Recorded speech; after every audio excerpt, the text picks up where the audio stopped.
El remolino.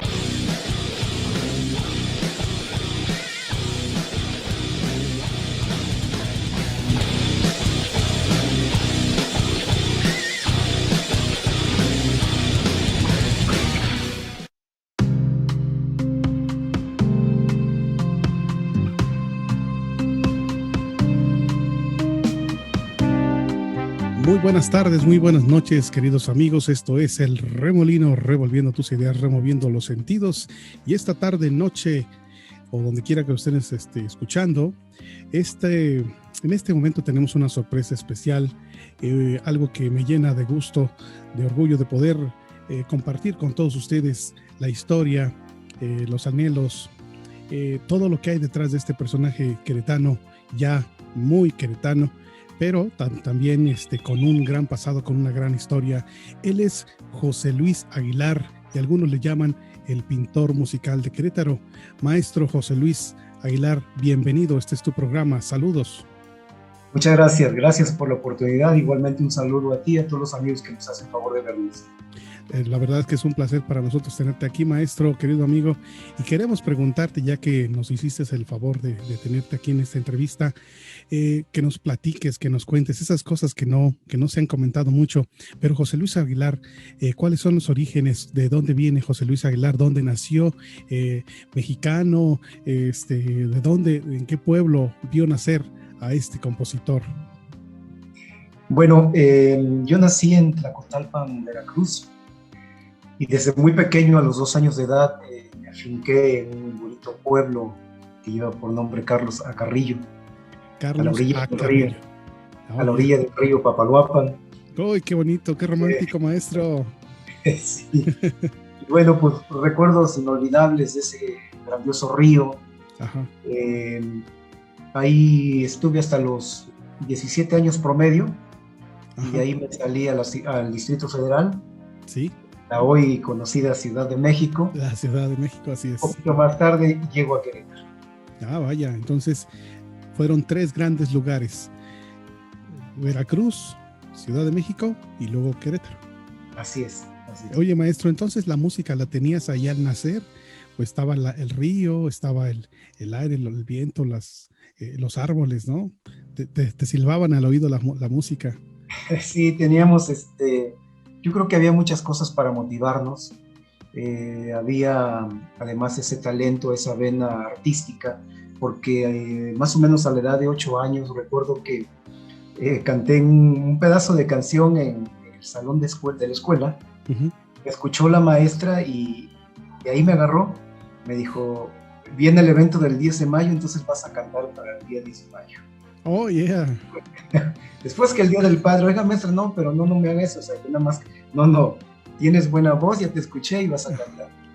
Lo curioso de todo esto es que recuerdo que fue en el parque principal de ahí de mi colonia, el evento, y se llama Paso Real, ahí donde yo me afinqué por tantos años. Y recuerdo bien que canté una canción que ahora no la recuerdo, pero era una canción de este cantante argentino, compositor, ahora por ahí me voy a acordar. Sí, sí. Y jamás se me va a olvidar porque a media canción me entraron unos nervios, pero terrible. Bueno, yo entré nervioso, pero a media canción los nervios me terminaron por traicionarme del todo y empecé a llorar y salí corriendo. Salí corriendo y por allá me escondí por allá atrás, ¿no? Sí. ¿Qué edad tenías en ese momento? ¿8 años? 8 años. 8 años, sí, no es fácil.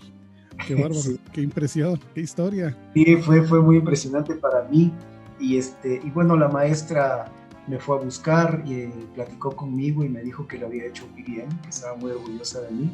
Me dio mucha confianza y pues de ahí empecé a hacer algunas actuaciones ahí mismo en la escuela porque hacíamos obras de teatro. Uh-huh. Y bueno, pues a partir de ahí yo empecé ya con esa fortaleza que me había dado la maestra de platicar conmigo y decirme que yo tenía el talento, a fortalecerme anímicamente, y bueno, a partir de ahí yo empiezo a desarrollar mi quehacer artístico. No, maestro, pues excelente historia. No es fácil, ¿no? De niño vivir esa experiencia, pero además también el apoyo de la maestra, ¿no? Que también seguramente fue importante para darle viada a esta, pues, carrera artística, como dices tú. La maestra Cecilia, la recuerdo con mucho cariño. Claro que sí. Maestro, ¿y cómo? Bueno, ese fue el acercamiento, pero ¿cuáles fueron tus pininos? ¿Ese fue tu primer acercamiento? Ese ¿O fue mi de vez en, primer. antes no hubo algunos gorritos o tus papás los veías cantar o tu mamá los escuchabas cantar o la gente? ¿Cómo te dio la onda de cantar? ¿O nada más fue ese No, día lo yo supiste? cantaba. No, Ah, yo cantaba pues debajo de grandes árboles que teníamos ahí en el patio de mi tía. sí, Este, pero lo hacía de manera muy a mi persona, no había, no era público. no lo hacía público, pues era parte de esa situación del temor, ¿no? ¿Qué van a decir de mí? O que si canto feo, o aquello o el otro, ¿no? Sí, sí, sí. Pero yo ya me desarrollaba de manera, pues, podríamos decirlo íntimamente, ¿no? Sí, claro, claro. Como aquí lo haríamos en la regadera, usted lo hacía ahí abajo de un Así es, arbolito. sí, claro. Vaya, qué bonito. Qué bonito. ¿Sus papás fueron oriundos también de Veracruz? ¿Tenían vena artística? ¿O cómo apareció? ¿Cómo eran ellos? Yo lo desconozco porque yo quedé huérfano a los 2 años de edad. A los 2 años. No Sí, sabía entonces eso, maestro. yo desconozco yo si ellos cantaban o qué fue de ellos, lo desconozco. Desconozco gran parte de su vida, ¿no? De ellos. Ah, Sé ok. de ellos por parte de mi abuela y de algunos tíos que me platicaron en su momento, Ajá. pero sé muy poco de la vida de mis padres. ¿Viviste entonces con tus abuelos? Viví con mi abuela mi abuela materna desde los 2 años de edad. Cuando fallecen tus papás. Hasta los 17 años más o menos que yo ya me salí de Paso Real, aquella colonia que tanto recuerdo. Ah, vaya. Comprendo, maestro. Entonces, después de esto, después de estar en estos páramos, en estos lugares, en estos llenos de árboles, llenos de música, vives esa experiencia y te vas a la Ciudad de México. Pero en ese trayecto, ¿ya había composiciones, maestros? ¿Ya había ideas musicales? ¿Ya habías escrito alguna cosa? ¿O eso llegó después? No, lo que yo escribía era poemas, hacía trozos de poemas, pero siempre he sido una persona muy metida en sí mismo y me guardaba yo mis cosas. A la fecha yo sigo guardando algunas cosas que bueno, pues debería yo de sacarlas al aire, ¿no? Ajá. Me guardaba aquellos poemas y a final de cuenta en alguna ocasión, por la lluvia y todo esto, los perdí. Y yo empiezo a escribir cuando llego al Distrito Federal, al ver un amigo mío que cantábamos juntos en un café. Era la época de los cafés, en los años 80. Ajá. Recuerdo que le escuché una canción que él escribió y pensé, dije, bueno, yo podré escribir alguna canción. Ajá. Y empecé a escribir y en un buen día le dije, oye, mira, escribí esta canción. Me dice, oye, ¿escribes bien? Posteriormente, pues, él trabajaba en una editorial de Musar, perdón, más bien en la editorial de Dimusa, Uh-huh. y él era promotor de canciones, entonces yo llevaba mis canciones ahí con él para promoverlas con los artistas.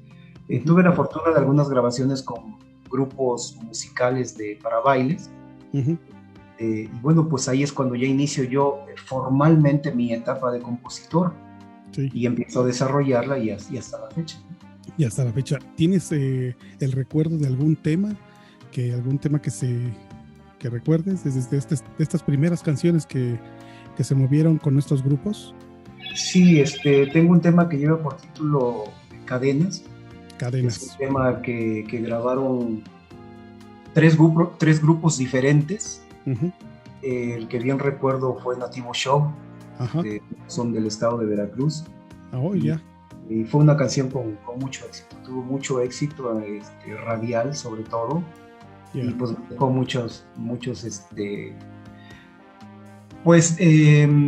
muchas cosas importantes e interesantes que me permitieron abrirme más camino, ¿no? Porque entonces cuando ya te empiezan a grabar, pues dices, bueno, entonces sí, mi trabajo como compositor sí lo vale y pues hay que desarrollarlo de manera más seguida y ampliar en cuanto a la forma de escribir para escribir a diferentes artistas. Claro, sí, porque además también los que graban dicen, oye, qué buena canción, ¿quién te la escribió? y van contigo y dices, oye, pues, ¿qué más tienes, no? ¿Qué más nos puedes ofrecer? Desde luego. Claro. Oh, excelente. Y entonces esto sucede en los 80s, En los 80s. En los 80s, parte de los 90s, ya en el 93 yo llego a Querétaro. Ya ok. cuando me afinqué aquí en esta hermosa ciudad, y a partir de ahí pues empecé a desarrollar ya una carrera un poquito más regional, sobre todo en la composición, ¿no? Ajá.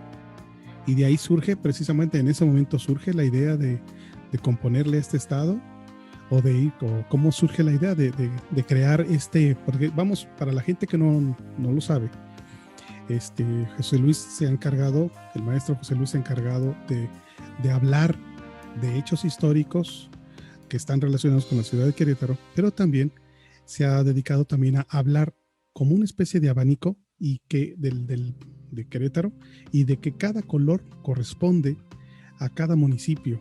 Hay una historia, vamos, como una especie de poesía descriptiva hecha canción de cada municipio del estado. No sé si hay algo que corregirme, maestro, adelante. Y eso ha sido parte importante, representativo de la historia de nuestro estado, poder plasmar en esto, en música, en historias escritas, en poemas escritos con música, lo que son nuestros espacios municipales, nuestras entidades dentro de este hermoso estado. ¿Es correcto así, maestro? Sí, es correcto. Bueno, cuando yo, contestando al inicio de tu pregunta, yo ya había estado en Querétaro de visita, y la verdad es que es una ciudad primorosa. Yo cuando la vi me encantó. Más sin embargo, antes de yo llegar a Querétaro yo me quería ir a vivir a Jalapa, Veracruz. Uh-huh. Pero bueno, las circunstancias me mandaron para este lado, digamos, para el centro del país, y sí, llegué a una ciudad maravillosa. Y en ese entonces recuerdo que yo paseaba por la ciudad y ver lo maravilloso que es. Pensaba hacerle una canción, y hice muchos bosquejos, hice muchos intentos, y nunca se plasmó lo que yo consideraba que debería llevar la canción. Entonces abandonaba yo el proyecto. Sí. Posteriormente fuimos nombrados Patrimonio Cultural de la Humanidad. Así es. Entonces fue cuando dije, este es el momento en que yo debo escribir la canción para Querétaro. Pensando por ese nombramiento, y escribí Querétaro, mi libertad. Ajá. Es una canción que hoy en día es importantísima en la ciudad y en el estado, lo cual agradezco mucho, porque bueno, pues eso me permitió empezar a visualizar que yo podía hacer música para Querétaro. Ah, bien. ¿Esto se dio a la raíz de alguna convocatoria o fue un hecho por ti? No, por el simple hecho de que fuimos nombrados Patrimonio Cultural de la Humanidad. Ajá. Yo decidí que ese nombramiento debería de galarse como una canción. Uh-huh. Porque yo había hecho una investigación antes y había encontrado a Querétaro con muy poca música. Yo nada más encontraba el queretano, uh-huh, así es, Paloma de San Juan del Río, que dicho sea de paso, se dice que esta canción está hecha para San Juan del Río, Durango. Oh, yeah. Y fueron las dos canciones que yo encontré. Ya después encontré el queretanito, pero de entrada fueron nada más esas dos canciones. Ajá, así es. Bueno, para un estado tan bonito se me hace muy pobre esta situación musical. Sí. Y bueno, después de esto escribí Santiago de Querétaro para el aniversario de la ciudad, que es cada 25 de julio. Uh-huh. Y después escribí costumbres queretanas. Muchas gracias. Costumbres queretanas, que nos desarrollan un poquito a través de su poesía, pues esas costumbres que conocemos en nuestra hermosa ciudad en el mes de diciembre. Así es, sí. Conozco esos tres temas, son una joya, la verdad. Gracias. Muchas felicidades y gracias como queretano compartirnos esta visión que la tenemos siempre al alcance, y verla plasmada en este momento de canción. Hombre, es un agasajo todas esas canciones. Muchísimas gracias, maestro. La verdad es que pues vamos a seguir, vamos a hacer un pequeño corte. Sigo agradeciendo tu presencia, maestro, y no te me vayas, vamos a continuamos. Esto es el Remolino, revolviendo tus ideas, removiendo tus sentidos. Continuamos aquí con el maestro José Luis Aguilar, el pintor musical de Querétaro. Continuamos. El Remolino.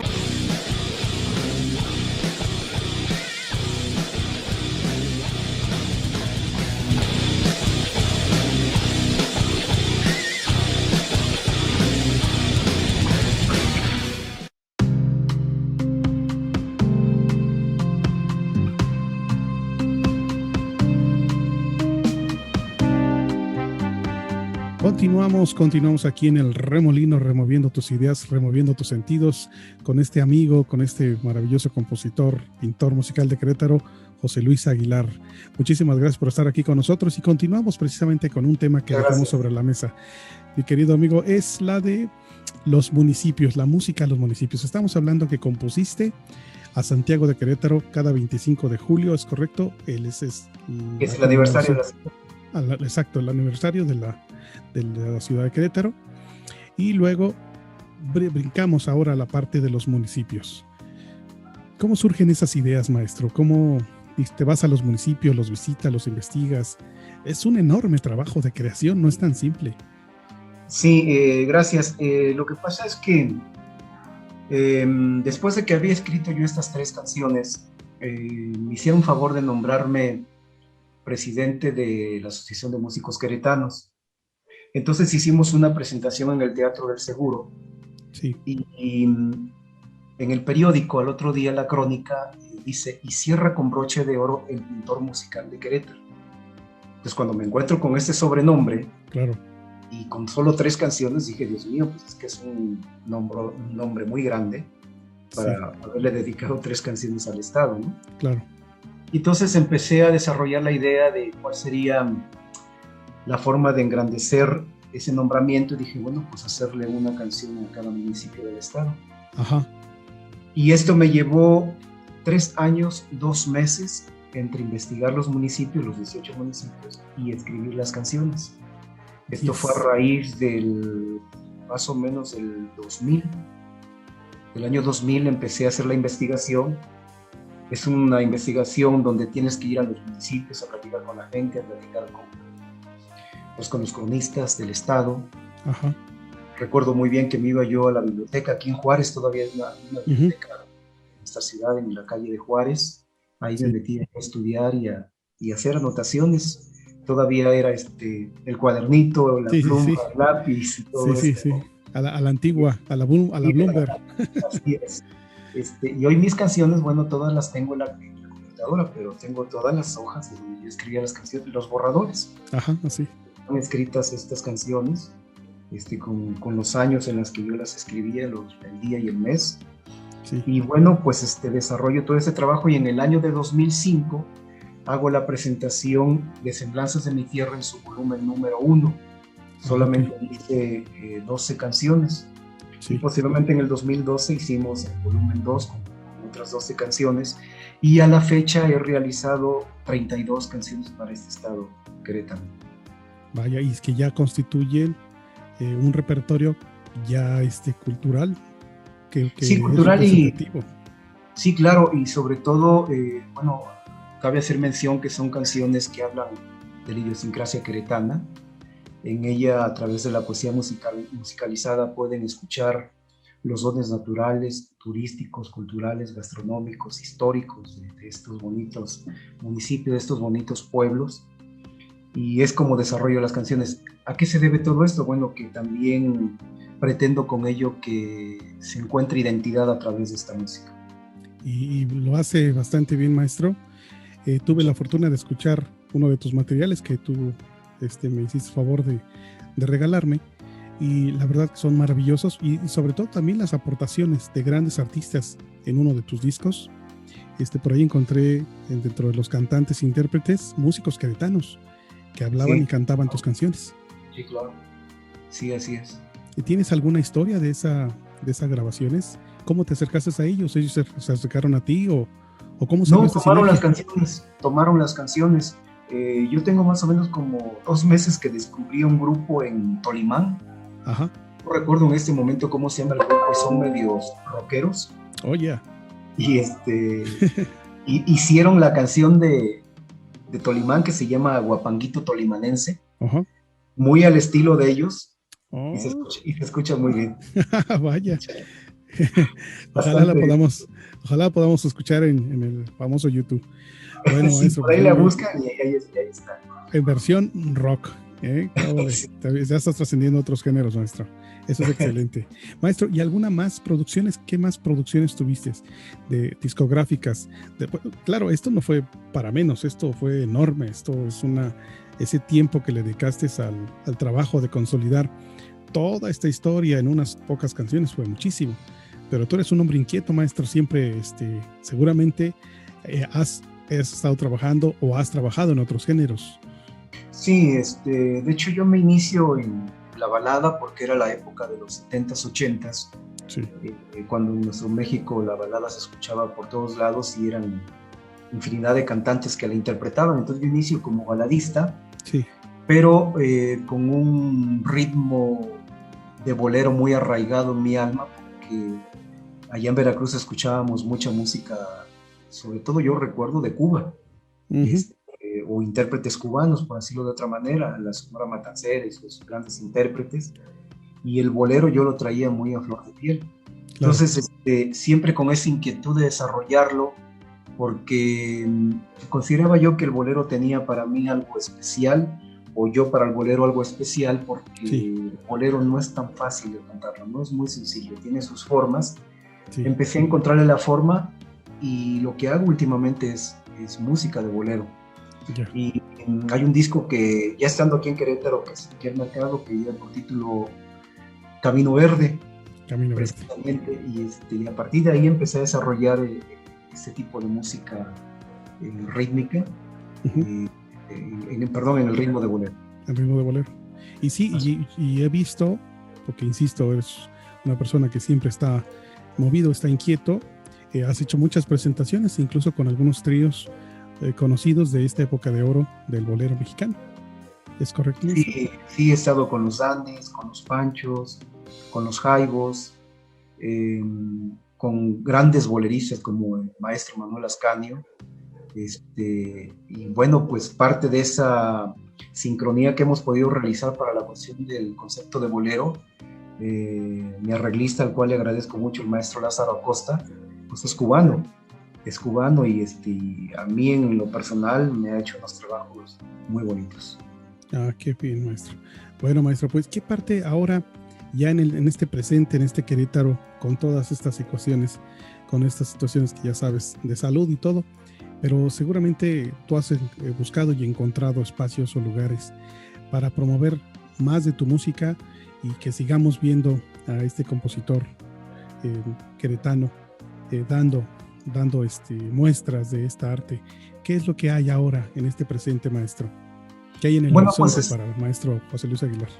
Pues he estado realizando en los medios electrónicos trabajos que hemos hecho en el pasado, y estoy por iniciar trabajos, aunque sea guitarra y voz, pero para seguir pues seguir manteniendo la vigencia, seguir compartiendo con los amigos que me hacen el favor de preguntarme qué es lo que estoy haciendo, hacia dónde voy.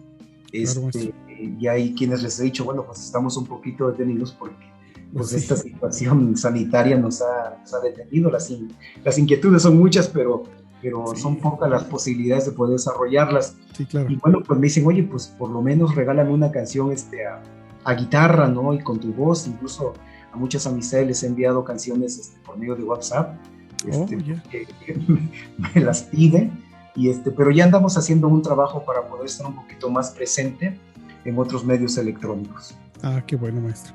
Pues me da bueno, pues también comentar, perdón, José Luis, comentar que el año pasado se nos fue el tercer Festival de Boleros, que yo lo inicié aquí en Querétaro. Año estamos a la espera a ver si ya hay apertura para que podamos realizarlo. Está pendiente de esa asignatura de continuar con el Festival de Boleros. Maestro, ¿ese Festival de Boleros se hace? ¿En qué fecha? Lo movemos de fecha, pero lo hacemos de manera anual. Esa es la idea, hacer uno de manera anual, inclusive hasta hacer dos, pero bueno, las posibilidades también económicas hoy en día están un poquito complicadas. Entonces, pues estamos a la espera de qué es lo que va a suceder con toda esta situación para entonces tomar más en forma el proyecto y empezar ya a realizarlo de manera más formal y empezar a invitar a las amistades para que podamos tener eco en este proyecto bolerístico. Claro que sí, maestro, cuenta con el Remolino para eso, para promover tu trabajo. Y sí, en cuanto tengas alguna fecha definida, pues darle impulso y darle promoción a través de nuestras redes. El bolero es también es parte representativa de nuestro México, es parte, es raíces, como dices, está debajo de la piel de muchas personas y no hay que dejarlo. Y bueno, te felicito por este trabajo de mantener, recuperar y sostener este trabajo musical, maestro. Muchísimas gracias. Sí, si me permites, adelante. Quiero comentar que, bueno, soy presidente de la Asociación Civil Cultural Ecus Udarte, y en esta asociación civil, si bien uno de los grandes objetivos es becar a niños de escasos recursos para que puedan desarrollarse dentro del arte, sobre todo dentro de la música, sí. Lo otro es fomentar nuestra música mexicana, y en ella hablo del bolero, del ranchero, del norteño y de todo lo que tenga que ver con nuestra raíz mexicana. Y aquí también incluimos América Latina, porque bueno, la raíz latina de la música, o la música que se dio a conocer en América Latina hace muchos años, pues fue también el bolero, ¿no? Claro. De hecho, el bolero nos llega de Cuba, y de Cuba llega por la parte de Yucatán, y de Yucatán se extiende a todo lo que es nuestro México, ¿no? Claro. ¿Cómo se llama? ¿Me la repites, por favor, el nombre de la asociación? Ecus Ludarte. Ecus Ludarte. ¿Hay página de Facebook de eso? Sí, tenemos página de Facebook, ahí la pueden encontrar. Ah, perfecto, sí. Voy a buscarla para ver si podemos ponerla aquí, para que la gente se acerque, sí. Maestro, pues la verdad es que muchas cosas que platicar, seguramente muchas anécdotas. Te agradezco de todos modos, de veras de corazón, que hayas tenido el tiempo para estar con nosotros aquí en el Remolino. No, me contrario, muchas gracias. No, gracias a ti. Y sabes, este es tu espacio, es tuyo. Cuantas veces lo necesites, para lo que necesites, con gusto. Maestro, pues me despido. De todos modos, vamos a continuar aquí en el Remolino. Y cualquier cosa, estamos a tus órdenes, maestro. Muchísimas gracias y agradezco mucho la invitación, la oportunidad. Y bueno, cuando se ofrezca, ahí estamos a la orden. Y con mucho gusto. Y un saludo a todos los amigos que nos hacen favor de vernos. Gracias. Esto es el Remolino con el maestro José Luis Aguilar. Continuamos removiendo tus ideas, removiendo tus sentidos. El Remolino.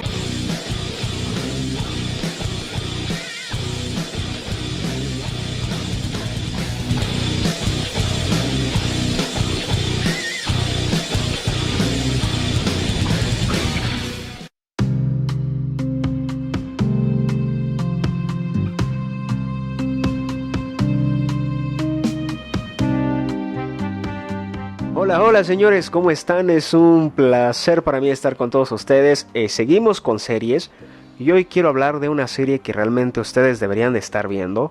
Es animada, pero no por eso es aburrida. Es una serie que me ha dejado bastante sorprendido, que incluso en su última temporada, por eso digo que la vean, ha sido bastante buena. Y ahí les va.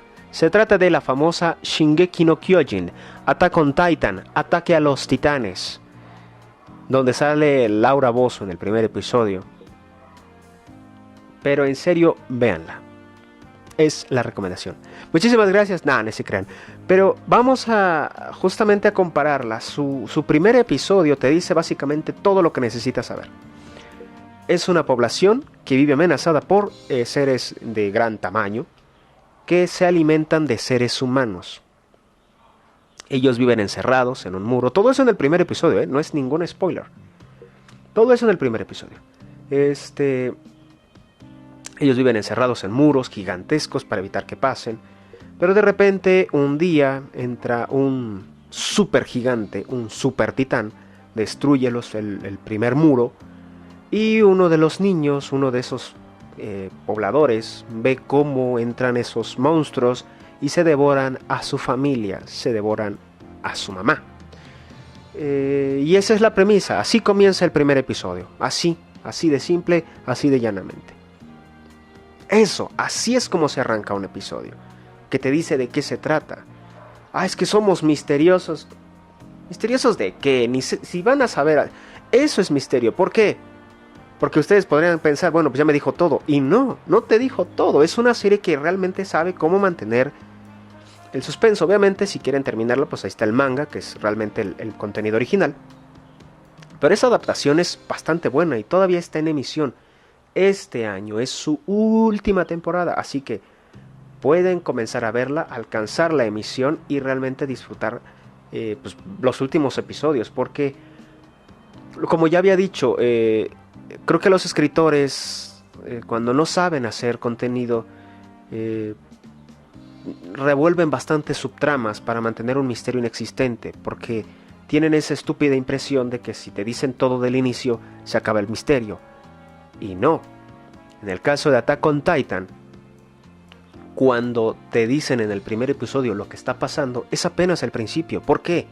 Porque no te han dicho de dónde son los titanes, qué hacen esos titanes, por qué atacaron ese lugar, qué es lo que buscan, cómo se derrotan, ¿acaso alguien los ha vencido? ¿De dónde nacen? ¿Cómo se mezclan? ¿Cómo siguen existiendo?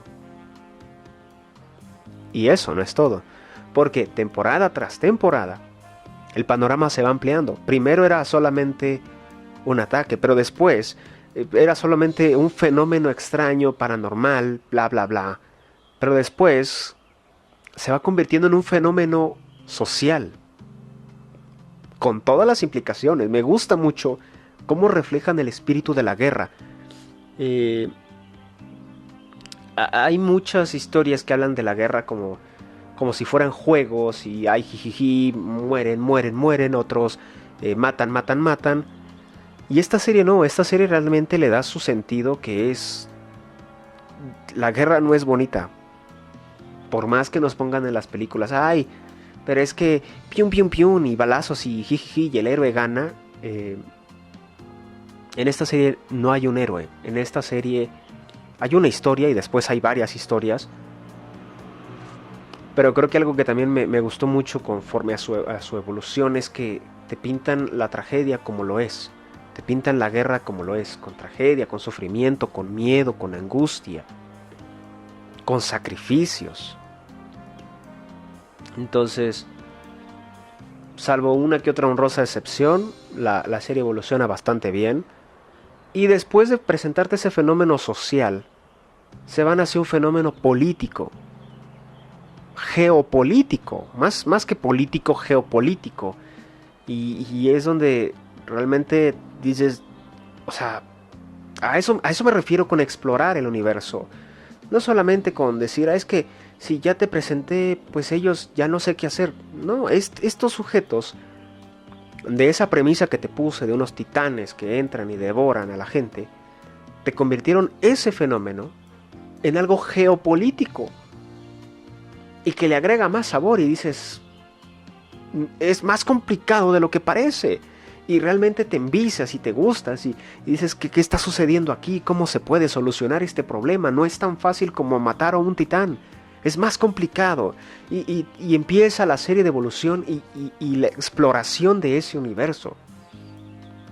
Eso es un buen desarrollo de historia. Simple y sencillamente, señores, se va a acabar el tiempo. Tienen que aprovechar, ver la serie. Actualmente, insisto, está en emisión sus últimos episodios. La pueden encontrar en Crunchyroll. Pueden comenzar a ver los episodios. Son 4 temporadas. Esta es la 5ª. Así que pueden echarse un maratón completito. Ustedes que sí tienen, o los que tengan tiempo y los que no, como nosotros, tenemos que sortearnos en ratitos. Pero de que se puede, se puede. Yo recuerdo que hace poco fui a unos, pues, hace poco, unos meses, un mes más o menos, fui a un puesto de gorditas, y el que estaba vendiendo la gordita veía entre pausas una serie de One Punch Man, de la que hablaremos después. Pero de que se puede ver una serie, se puede ver una serie. La veía fragmentitos de 2 minutos porque pausaba y tenía que preparar las gorditas. Cosas de sanidad aparte, no las mencionemos, es un puesto callejero y hemos visto cosas peores. Pero bueno, de que nos podemos hacer el tiempo para ver esta serie, Shingeki no Kyojin, Ataque a los Titanes, así como la encuentran. Y realmente véanla, en cualquier idioma, original, español de España o español latinoamericano. La serie realmente vale mucho, mucho la pena. Si no la han visto, si creen que porque son monitos, son cosas infantiles, bueno, ese es su problema de estereotipo. Pero realmente la serie animada es bastante buena. Disfrútenla. Señores, yo me despido. Muchísimas gracias. Soy Abraham Arreola. Hasta la próxima. Bye. El Remolino.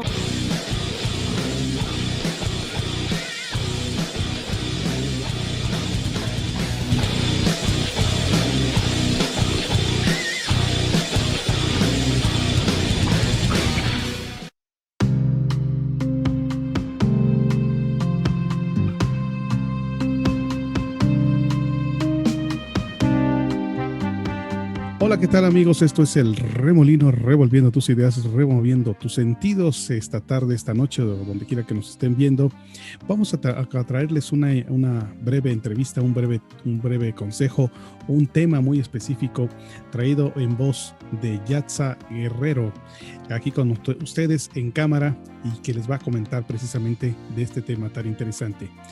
Los dejo en las manos de Yatza Guerrero. Adelante, Yatza, platícanos. Bueno, pues muchas gracias. Antes que nada, pues yo soy estudiante de la licenciatura en Lenguas Modernas en Inglés en la UAC, por lo cual mi carrera abarca muchos temas muy interesantes, y uno de los que más me ha gustado ha sido la literatura griega y romana, en donde principalmente tocamos aquellos autores que han sido los más representativos de estas épocas, principalmente de la antigüedad, como lo sería Homero, que pues la Ilíada, como sería Dante Alighieri con la Divina Comedia, que es el tema que voy a tratar hoy. Yo desde pequeña siempre he sido una persona que ha estado muy envuelta en la iglesia, pero a raíz de que empecé a observar textos que veía en la iglesia con ojos, no puedo decir malos, sino con ojos diferentes, no de la típica manera en que a todos nos enseñan, empecé a sentir curiosidad acerca de que otros autores tocarían temas religiosos de una manera muy, muy significativa, y me encontré con la Divina Comedia de Dante Alighieri, y se me hizo muy interesante principalmente el Satanás que él plasma, es decir, el ángel caído, aquel que fue expulsado por querer ser más que Dios. Y esta figura mítica del Satán, del demonio, del enemigo oculto, ¿es ese? Sí, que principalmente, pues, cuando uno dice la palabra el diablo, Satanás, uno piensa en un hombre completamente rojo, con cuernos, cola, un tridente, y con barba, como las pastorelas. Uh-huh. Yo dije, pero ¿realmente será así? Porque de acuerdo a los textos se plasma de una manera diferente, y Dante Alighieri lo plasma de otra. Así que yo me inspiré a hacer una investigación sobre los diferentes conceptos que puede tener el ángel caído, no solo en la Divina Comedia y en las Sagradas Escrituras, que será la Biblia. Yo me estoy enfocando en la Biblia católica, yo soy católica, y pues dije, vamos a ver qué tantas diferencias hay y qué tantas similitudes, y a ver si hay otras religiones u otros contextos en donde se plasme de una figura diferente. Ahora, aquí tengo mi investigación, la realicé en la universidad y a mi maestra le gustó mucho. A mí también me encantó realizarla, fue una investigación bastante extensa, y lo que quisiera tocar es que, bueno, primero quisiera plasmar las dos imágenes que tiene Satanás dentro de la Divina Comedia y dentro de las Sagradas Escrituras. En las Sagradas Escrituras primero se marcaba como el ángel más bello.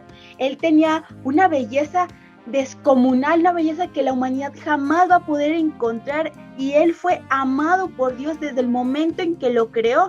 Le dio riquezas, le dio sabiduría, le dio dones, le dio la belleza.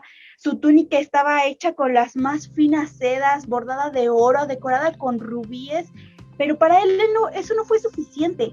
Él quiso ser más que Dios, él quiso igualarlo, imitarlo. Según la cuestión de la Biblia, ¿no? O sea, según la cuestión de la Biblia, eso fue lo que él hizo, a pesar de esos bienes y esos, ¿cómo se le pueden llamar? Pues sí, esas cosas que nosotros consideramos a nuestra vista bonitas. Él simplemente dijo, no, yo quiero ser, aparte de tener lo que tengo, quiero ser más que Dios, pero eso es de acuerdo a la Biblia, ¿verdad? Ajá, él dijo, quiero más. Y en la Biblia dice, por tu soberbia, tus ojos han perdido la verdad, han perdido ese mensaje de amor de Dios, y por ende vas a caer. Tú ya no eres parte de nosotros, y todos tus seguidores se irán contigo. Ustedes ya no tienen un lugar con nosotros, porque ustedes han negado a Dios. Entonces es ahí cuando se produce la famosa guerra entre ángeles y demonios, y que se sintió en la tierra, y que los truenos eran los golpes de las espadas, y por eso es que él cae junto con todos sus seguidores a la espera del juicio final. Entonces, muchos dicen que él es el rey del infierno, pero de acuerdo a unos textos que encontré de las Siervas de la Pasión, que es una ordenación de monjas que se distribuyen alrededor del mundo, ellas tienen la teoría en sus textos de que Satanás nunca fue proclamado el rey del infierno. No, él bajó al infierno, él cayó desde el cielo hasta el infierno y él se autoproclama el rey, porque él decía, mejor ser rey en el infierno que siervo en el cielo. Okay. Entonces, ya el concepto de Satanás en las Sagradas Escrituras es ese, el ángel más bello. En ningún párrafo dice que él perdió su belleza. Él siguió siendo extremadamente bello. Es por eso que muchos católicos dicen que Satanás puede tomar cualquier forma para poder pues seducir a la gente, para que se pasen a su lado. Entonces yo ahí digo, ¿por qué lo plasman así en las pastorelas? Y eso ha sido por cuestiones culturales principalmente, que se revocaron mucho a la Edad Media, en la cual pues el miedo a Satanás era muy grande, la época oscura. Entonces ha sido como, bueno, esa ha sido la manera en que ha cambiado a lo largo de las culturas, principalmente la cultura mexicana, pues es esta típica imagen de las pastorelas. Sí, que eso finalmente es una herencia de las historias y las cantatas o los cantos propios de la Nueva España, que se importan de España. ¿Y cuál es la visión ahora? ¿Cuál es la visión ahora de la Divina Comedia? ¿Cómo se ve al diablo? Digo, me quedó la curiosidad. Primero, también abarcando el infierno en la Divina Comedia se divide en 9 círculos. Cada círculo tiene un castigo para cada pecado, el pecado de la gula, el pecado de la lujuria, pero en este caso vamos a tocar el pecado que cometió Satanás y la imagen de Satanás, que él cometió traición. Él traicionó la confianza de Dios al querer ser como él. Él está hasta el último infierno, ¿no? Hasta el más profundo, hasta el noveno. Hasta el 9º círculo, que no es como la cultura popular, lleno de llamas y muchos castigos, y no. El 9º círculo de la Divina Comedia de Dante Alighieri es un lago congelado. Hace mucho frío y Satanás, es decir, el querubín, el ángel caído, tiene 3 rostros. En cada rostro está masticando a un traidor, a los 3 traidores más grandes de la historia, que fueron Bruto, Casios y Judas Iscariote. Brutus es el que traiciona a un rey romano, ¿no? ¿Es correcto? Brutus y Casio traicionaron a un rey romano que se había hecho cristiano. Oh, ya. Y pues Judas Iscariote, todos sabemos a quién traicionó. Claro. Y pues Satanás los va a masticar por toda la eternidad. Los desgarra y los va a masticar, pero mientras los mastica él está llorando. Y esas lágrimas se conforman parte de ese río congelado. Y él tiene alas de murciélago, que cada vez que como que se baten, echa mucho un aire gélido hacia todo el infierno, para que todo el mundo que está en la eternidad del sufrimiento, pues sufran su dolor, de su pena, su tristeza. Y él, pues, si lo vemos a las Sagradas Escrituras y ahora a Dante Alighieri, las Sagradas Escrituras él es muy bello, pero con Dante Alighieri él es muy feo. ¿No será precisamente esa representación que trata precisamente de simbolizar que cuando estás lejos de Dios se siente un frío enorme? ¿No será eso? Bueno, podría ser una teoría, porque como tal Dante Alighieri nunca explicó el por qué él plasmó así.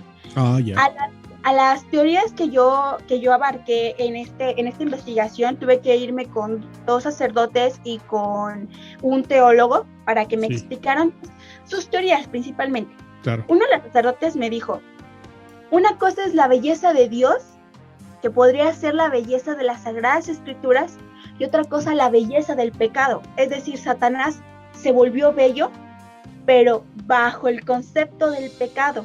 Es como la ética de los valores, como la ética de la fealdad y de la bondad, o algo así. Algo así. Ya. Él tomó una belleza que no era la de Dios. Entonces se puede explicar el por qué Dante Alighieri lo plasmó así. Dejemos de fuera la época en que vivió Dante Alighieri, las situaciones que él vivió, por qué lo decidió plasmar así. Eso podría ser una teoría. Él pudo haber dicho, pues la belleza de Dios no es la misma que la del pecado. Entonces él tiene una belleza que es otra. Esta es una belleza diferente. Entonces, para ir concretando, mi querida Yatza, entonces la belleza que él le dieron la pierde cuando baja al infierno, y en las tradiciones, digamos, culturales que nosotros le hemos visto, lo representan como un diablo rojo, pero en el libro de la Divina Comedia es un ser de 3 rostros con una belleza dentro de lo... pero bueno, a lo mejor si no tú me corriges, es una belleza dentro de la misma fealdad del pecado. ¿Es así? Exactamente, porque su pecado fue uno muy grande, que fue la traición.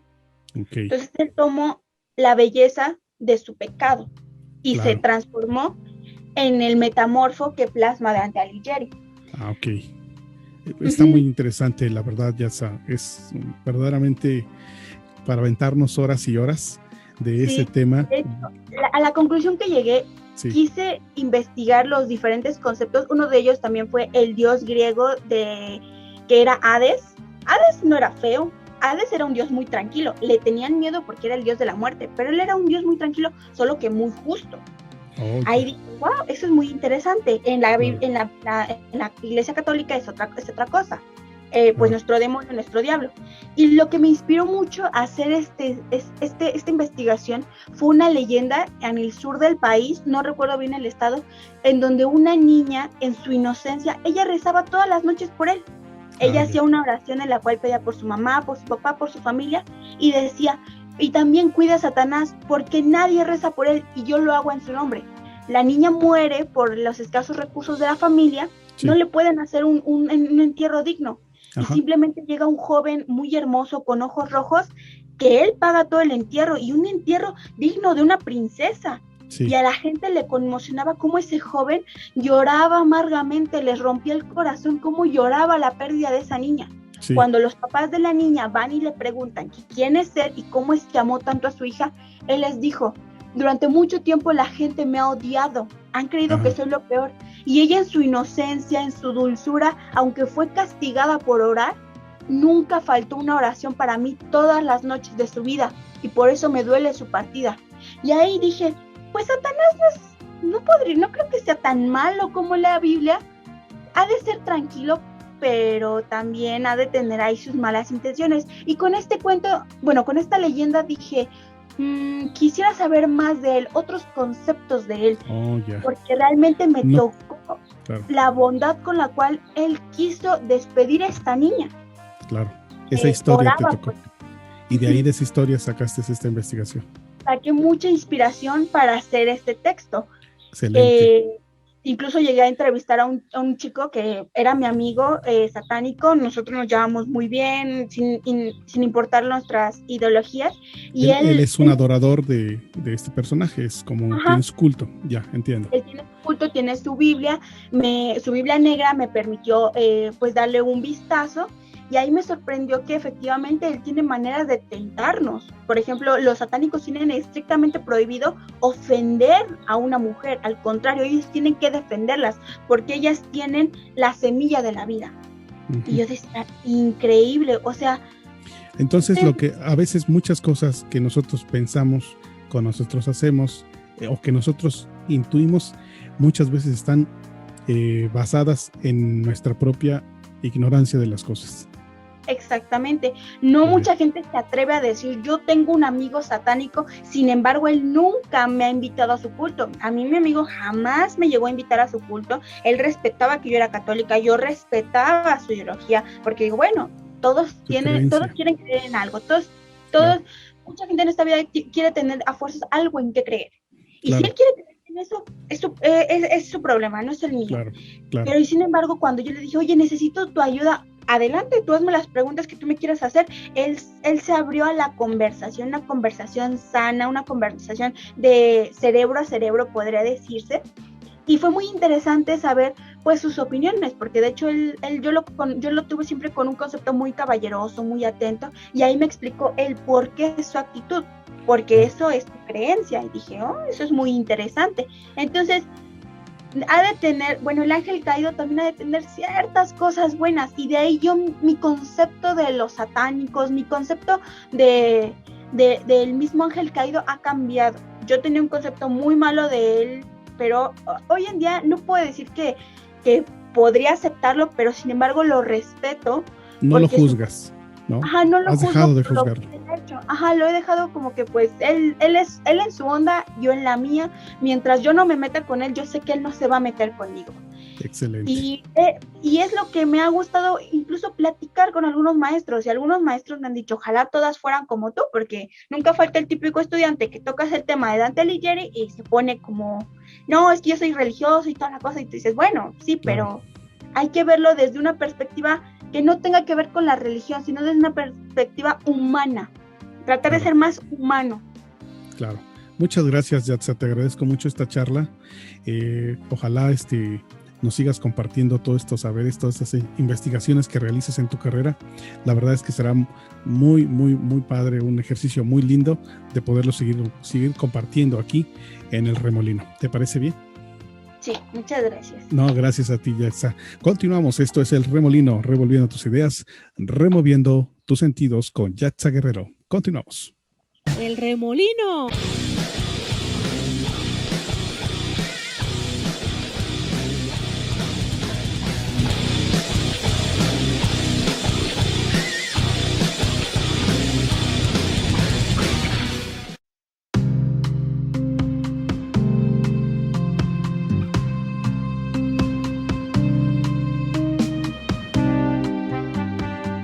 ¿Qué tal, amigos? Esto es el Remolino, donde removemos tus ideas y revolvemos tus sentidos.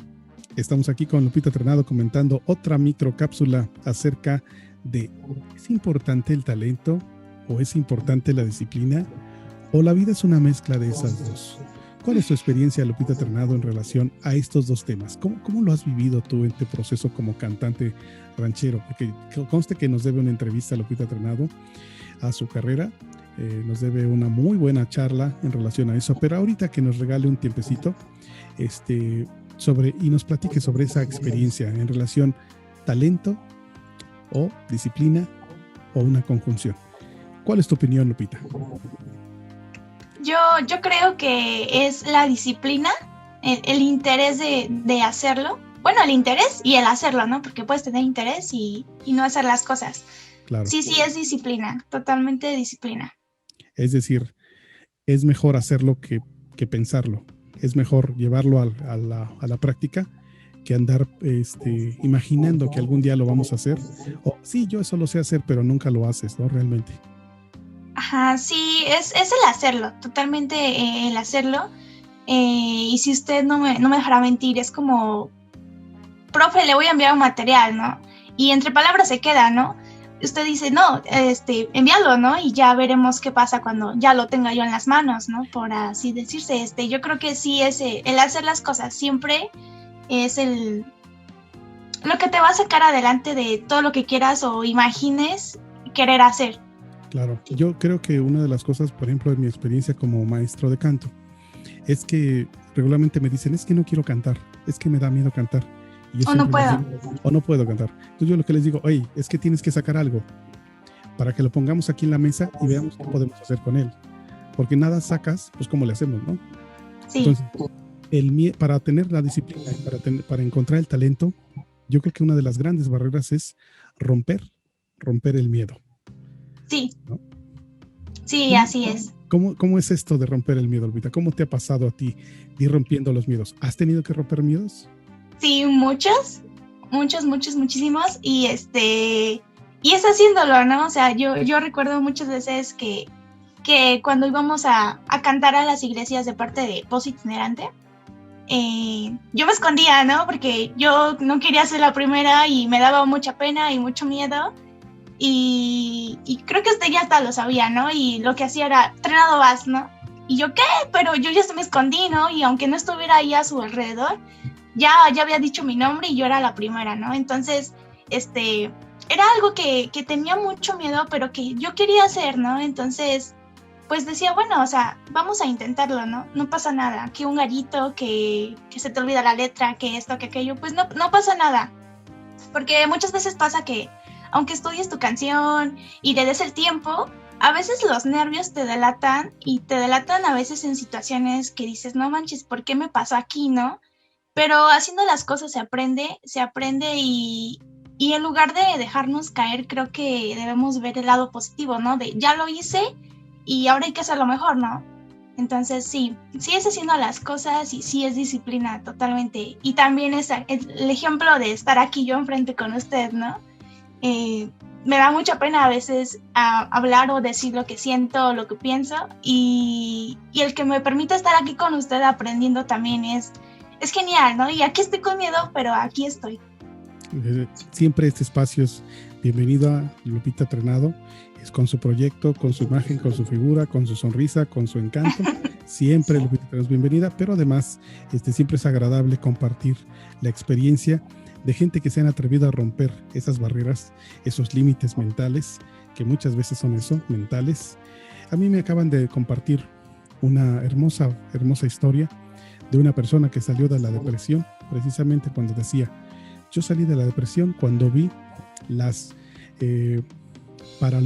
Paralimpiadas, así se dice, ¿no? Paralimpiadas, donde las personas que les falta un brazo, que les faltan 2 manos, que les faltan los 2 pies, a pesar de eso compiten en lugares frente a otros que tienen las mismas condiciones, pero que hacen muy buenos números, que es más, si yo trato de nadar, yo hablando en términos personales, yo trato de nadar, me hundo como piedra, y estas personas flotan sin problema y incluso compiten. Entonces dice, bueno, al ver a ellos, dice, bueno, ¿yo por qué me tengo que deprimir? Si ellos todavía en condiciones más complicadas están saliendo adelante, ¿yo por qué no? Entonces, el miedo que se instaura en la cabeza le da en la torre a la disciplina, le da en la torre al talento y le da la torre a la vida y te deja sin hacer, y el no hacer aparentemente también te lleva a no dirigirte hacia un lado, sino todo lo contrario, el no hacer te va arrastrando en esa inercia hasta que se te pasa la vida y pierdes lo más importante, ¿no? Que es el tiempo. Sí, entonces, así es. Sí, entonces el tiempo se olvida, se pierde y ya no se recupera. Qué padre, ¿no? Sí, la verdad que sí. Y bueno, por ejemplo, este año pasado de encierro y todo lo que tienen que ver, también creo que nos ha dejado muchos aprendizajes, porque siempre decíamos, voy a posponer esto para el mes que viene, o cuando tenga tiempo, o cuando esto, cuando aquello, y órale, ¿no? Que nos pasa que ya no puede salir, que los planes o todo se viene abajo, la economía, etcétera, y dices, ¿por qué no lo hice, no? O sea, pude haberlo hecho, y creo que está bien que lo veamos y digamos, no manches, pero creo que para la próxima decir, vamos a darnos el tiempo de sí hacerlo, ¿no? No nada más de planearlo, sino de hacerlo y con las herramientas que se tengan, claro. Claro, y además esta lección tan importante, no solamente de hacer las cosas, sino de estar con las personas que por una situación, en esto ya nos lo ha demostrado, simplemente terminaron por irse. Sí. ¿No? Lamentable. Bueno, pues te agradezco mucho, Lupita, tu participación. Le agradezco mucho, profe. Es un placer de verdad estar aquí. Muchas gracias. Bueno, pues continuamos. Esto fue Lupita Trenado en su cápsula y continuamos. Esto es el Remolino, revolviendo tus ideas. Revolviendo tus sentidos. Eso. Vámonos, continuamos.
El remolino